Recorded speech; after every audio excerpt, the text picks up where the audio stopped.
The number one most likely reason for why your past relationships have failed, and this is according to a recent study, is due to your communication or lack thereof.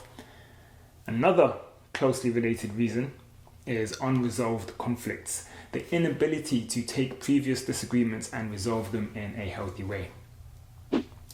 Hi, my name is Mike. I'm a relationship and communication coach, and over the past 4 years, working with hundreds of clients from all walks of life and professions, and including in my own personal life, I've helped break the cycle of repeated failed relationships due to an inability to communicate, to break the cycle of investing emotional energy into relationships that break down due to an inability to connect. You see, I've experienced multiple failed relationships. I've even experienced a failed marriage. In the beginning, things were great, but over the years, our relationship deteriorated because of our inability to communicate and stay connected.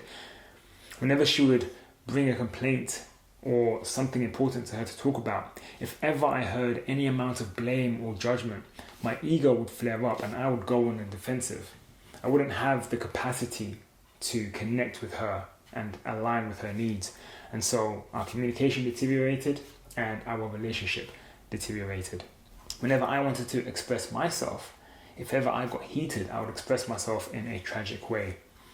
I was unable to connect with my emotions and my needs, let alone communicate them. So she was unable to connect with me at any real depth during our communication. Towards the end of the relationship, it got so bad that one day when I was driving home from work, I got to the front door, put the keys in, and I opened the door.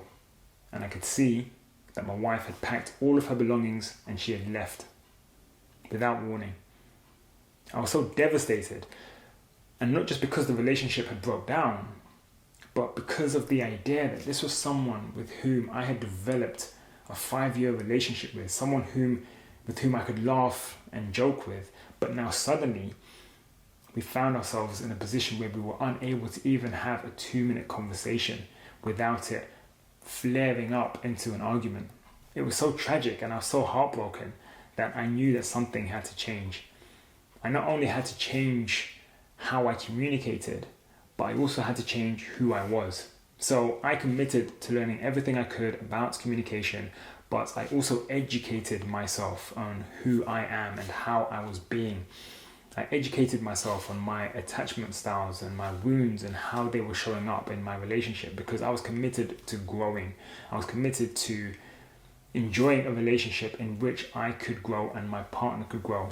I made a transformation, so much so in fact that when my ex and I connected again, there was one time when she brought a subject to talk about, and in the past I would have disagreed with her and I would have expressed that disagreement in a tragic way, but this time I stayed connected with her truth. I stayed connected with her reality and I communicated in a much more effective way, so much so that she responded with, "Wow, you've changed. I'm impressed." And so I've shared this methodology with my clients. And what's great is that it's not limited to intimate relationships.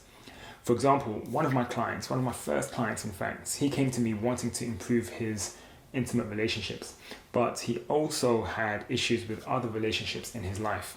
He's based in the UK, he's a landlord, and he has property in France. And he was experiencing some conflict with one of his tenants in France. He described this tenant as a dodgy tenant. The tenant wasn't paying his bills, and my client was involved in costly procedures, including solicitors, bailiffs, the courts. He was investing emotional energy, time, and resources. And so I coached him on how he could communicate in an effective way with his tenants, how he could connect with his tenants' emotions and needs, and also how he could express his own emotions and needs so he could create a connection with his tenant. My client applied the methodologies that I coached him on, and literally within a few days, the tenant got back to my client and paid the rent arrears in full. My client was so blown away that he ended up going on to create his own community where he shared these methodologies. And also, within several months, I was fortunate enough to be invited to my client's wedding because he had found the love of his life. Another client wanted to improve her intimate relationships and how she expresses her boundaries. She not only got good at expressing her boundaries in relationships, but she was also able to express them in her work. And she sent me a text message expressing how she had expressed her boundaries to a prospect who subsequently signed up to her program. And within the same day, after expressing her boundaries in an effective way, another prospect paid a deposit to sign up for her program. And so you see, being able to create aligned and fulfilling relationships doesn't stop at your intimate relationships. It trickles on and affects other relationships in your life. So if that speaks to you, if you're tired of repeating patterns and entering into failed relationships that break down because of an inability to communicate effectively or an inability to stay connected, then I want to invite you to reach out to me.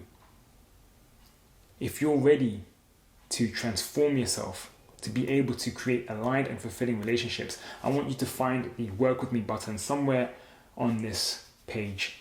Go to my website and schedule yourself a discovery call so that we can connect and design a way that you can move forward and create that relationship that works for you, the relationship that you know that you deserve. If that sounds good, connect with me and we'll take it from there.